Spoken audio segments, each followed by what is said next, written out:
So let us summarize the privacy compliance program for an Indian business. We spoke about each of these individual steps in details in the last 10 days, and now what we are trying to do is summarize them so that you can follow them step by step by creating your own compliance program. Welcome to my YouTube channel where you daily see new content on data privacy, and as I said, let's try and summarize them. So what are the essential steps to build your privacy program? First of all, you should have a privacy compliance team, your own team or external depending on the size of the business, volume of data and the sensitivity of data.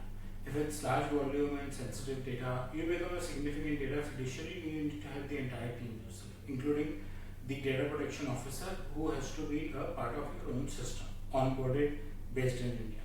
But if it's a small organization and the data is not very high, not very sensitive, then you can outsource a privacy team from a third-party service provider.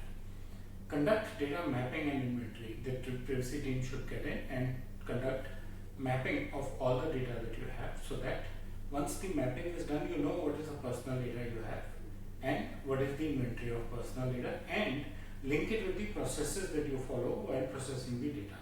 The process could be of even collecting the data, right?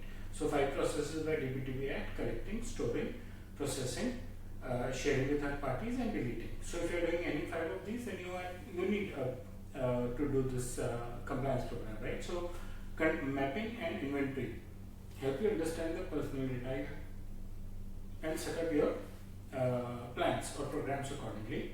Then we spoke about consent manager, the way you seek permission from the data principal that I am taking your information and I am going to handle it this way. Right, you need to take a granular point-by-point consent from the principal before starting processing or even before collecting his information, and there has to be a clear purpose defined, purpose limitation, and a very, very clear definition of how he is expected to handle the what is the minimum data that you are collecting, nothing extra.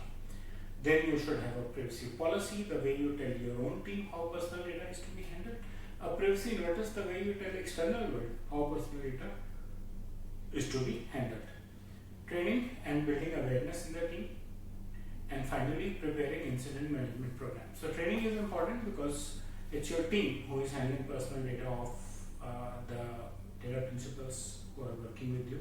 Could be your prospects, customers, associates, employees, any relationship vendors, right? So your team needs to be aware.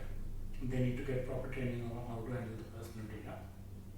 You should have a decent incident management program and a robust breach reporting system.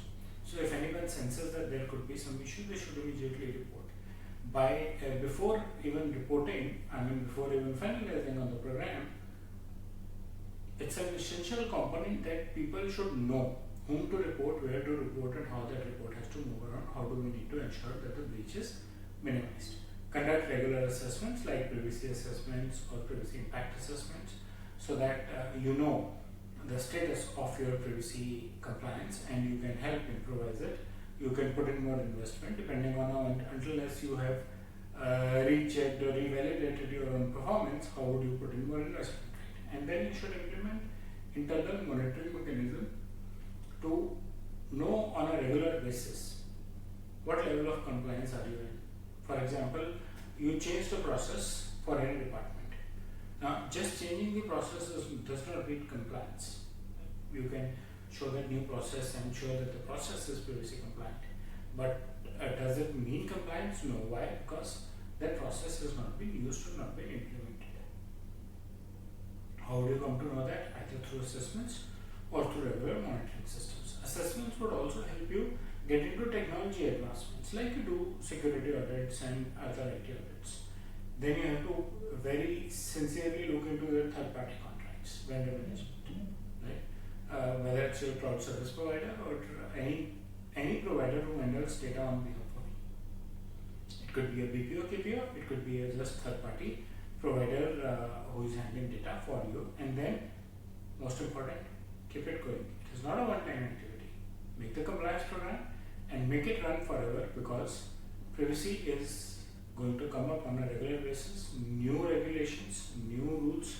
So you need to keep yourself updated and your system running. So that's about the summary of the key essential things that are required in a privacy compliance program.